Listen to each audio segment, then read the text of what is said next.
W.F. Howes presents an unabridged recording of Working It Out by Joe Platt, narrated by Imogen Comrie. Prologue. October 2016.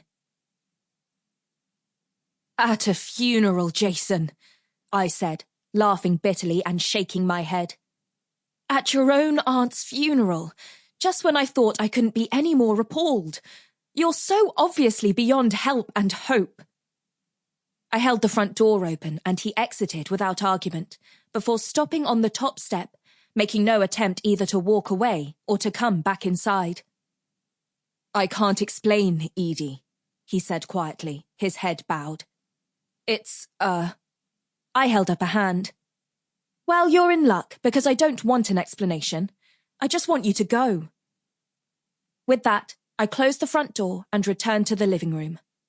Once there, I sat back down on the sofa and ran my eyes around the room, taking in our furniture, our photographs, our books, and desperately searching for something which hadn't been shared with, or touched and tainted by, Jason. Something which was wholly mine.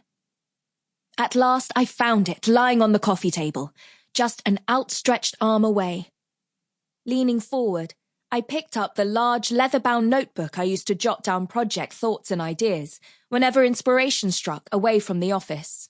And as a sudden sense of purpose halted the tears which had been flowing, unconsciously and unchecked, since closing the door on Jason, and on our relationship, I reached for a pen, dried my eyes, and set to work. Chapter 1. June 2018.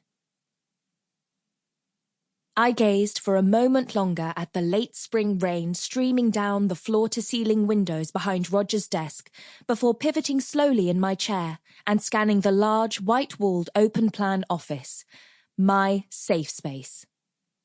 Ruby and I were currently its only occupants. Luke's workstation and Roger and Cameron's long white desks and drawing tables sat empty, while behind the glass walls of her office, Alison talked intensely into the telephone. It's going to be very male out here when you go, I said, concluding my rotation with my chair facing Ruby. She looked up briefly from the printed drawings of a 1930s terraced house over which she was hunched.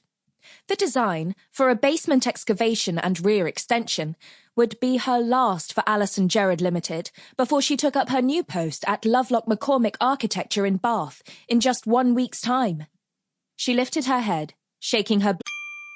Sample complete. Ready to continue?